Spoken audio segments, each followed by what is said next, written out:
Hey everybody. On today's video, I'm going to talk about an app that I think is one of the very best apps for weather, boating information, everything. And it seems like it would be a really obvious one to most people, but it seems to be very underutilized. And it's the Coast Guard app and the Coast Guard website. See, it's kind of interesting because the other day somebody was asking me about different apps. Hey Joel, what apps do you use? And one of my videos, some of you probably saw the video about the Columbia River and the bar and things. And I did a portion of that video specifically about weather apps and fishing apps, tides and currents, things like that, where we talked about fish weather, we talked about Wind Finder, Magic Seaweed, some of these different weather apps. And it seems like a lot of us go out there and spend money on a lot of these different apps. And the Coast Guard has an app that is free to use. It gives a ton of info. You can file your float plan directly from that app. And so today's video is probably not going to be the most exciting video. It's kind of going to be a little more of a tutorial about that app and let you kind of see some of the features and decide if you want to go out there and use it.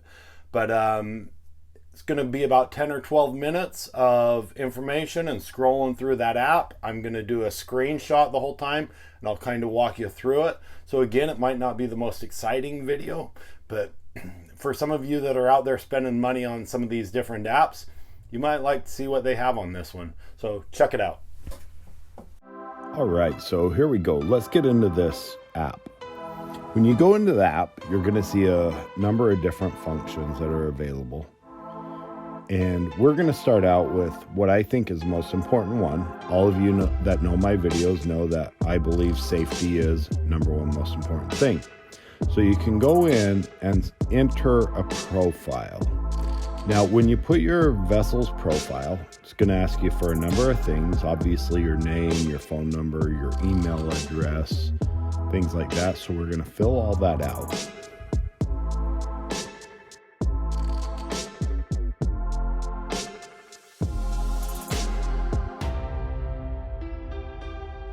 And that way, when we go on to the next steps, we can autofill our information. Now, they're going to want to know a few things about our boat. So you're going to go in and you're going to fill out the make, the model, length, the draft, if you happen to know that. Some of the features of your boat. They're going to ask you about fuel capacity, engines, so they know if you've got a single or a twin. If one engine goes down, do you have the capability of coming back? If you've got a kicker, things like that. And then some basic VHF information. MMSI number. And you own a VHF radio, you need to get out there and get it. You need to get out there and get it right away. If you've got an EPIRB or anything like that, get your MMSI number. In fact, I may do a video that talks about the importance of that. You can even add a photo of your boat. That way, if you're in a situation or anything bad is happening, they can at least see what your boat looks like and know what they're looking for.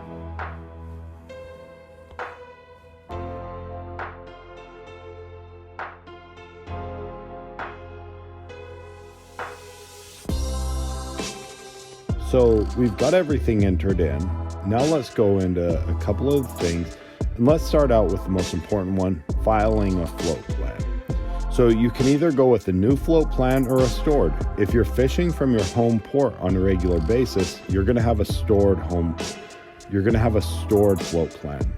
If you're going somewhere new or something out of the ordinary, then you might create a new float plan. Now, what I suggest is, even if you do fish in the same place on a regular basis, always just name your float plan and then put today's date or the date that you're going out in that. Now, you're going to go in and basically create a profile so the Coast Guard knows what you have stored on your boat. In this case, we've got flares. They're going to ask how many people are on board, what kind of audible distress signals you have. Think EPIRB, might be your fire extinguishers, whatever you have. Go through down this list and mark off as many of these as you have.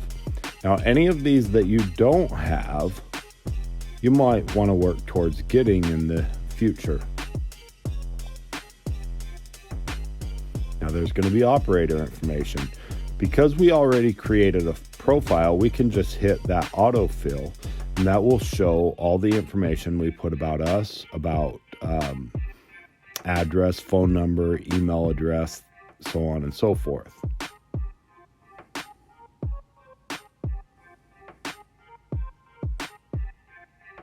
Now, we're going to put some basics about our vehicle that is typically sitting at the boat ramp in the parking lot. A lot of times, heaven forbid, if there's a situation out on the water or somebody doesn't arrive back, first thing they're going to look for is to see if your truck and your trailer is still in the parking lot.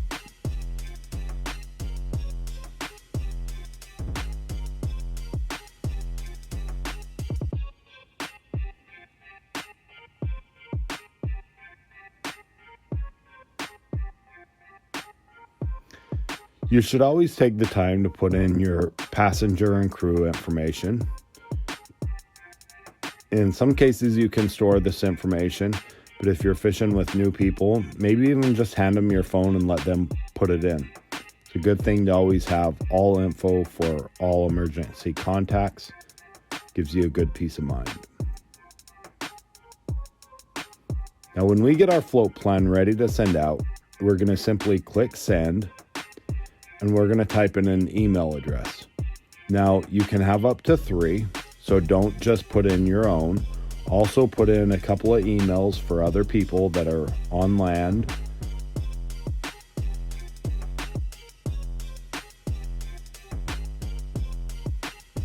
We hit send, and that says if that float plan has been sent. Click the arrow in the corner, and that has been successfully sent.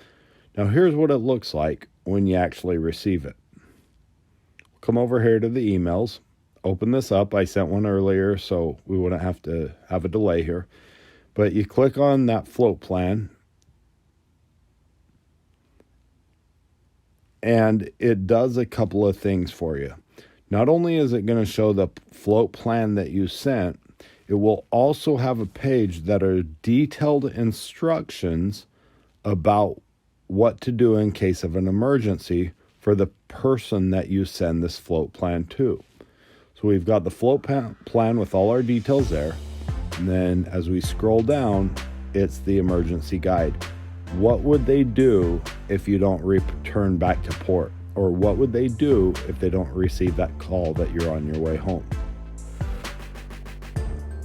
Now, one other cool feature is this app has all the different states' boating information. So if you're not sure what the requirements are for safety equipment or anything else, you can scroll down to the state you live in. I'm in Oregon. And you can scroll here. You can see how to renew your tags online. You can find out about titles, registration, any of that stuff. It's all right there directly from their app.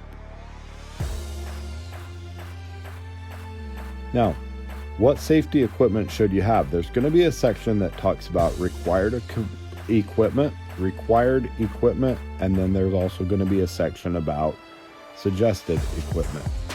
As you go through this and you start scrolling through, take a look at some of the different things that are recommended and click off the ones that you have. Now, because this is required equipment, anything that you don't check off in this section, you need to get and put on your boat immediately.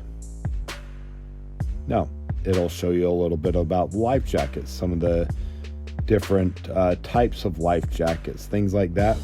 And they have that for every section of these safety features they talk about.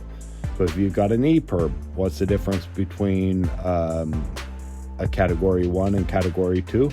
This app and this website will tell you. Now, the recommended equipment, this is something that I recommend you have as many of these as possible. Go through this list and mark them off. And, you know, some of these things may or may not pertain to you. So if you're boating on small lakes and things like that, you may not choose to have a life raft. But those of us that are going offshore, it's definitely recommended. And if you don't have one and you can afford one, maybe you should get one. I go through, and as you guys see on this list, I have pretty much everything on here except for one. And you just want to gather as many of those as possible. And again, there's a little basic information about the EPIRB and what they do. Also the personal locator beacon, things like that. And so there's a lot of really good information on this app. In fact, there's a link to their website that you're seeing right here. And I will tell you, if you've never been to the Coast Guard website, you really should spend some time and go check it out. They have a lot of really good information, and a lot of it is actually easy to understand, which is not always the case when we deal with government-based websites. Sometimes they try to speak in terms that are legally acceptable instead of human. But I will say a lot of their info on here is really legit. It's really good.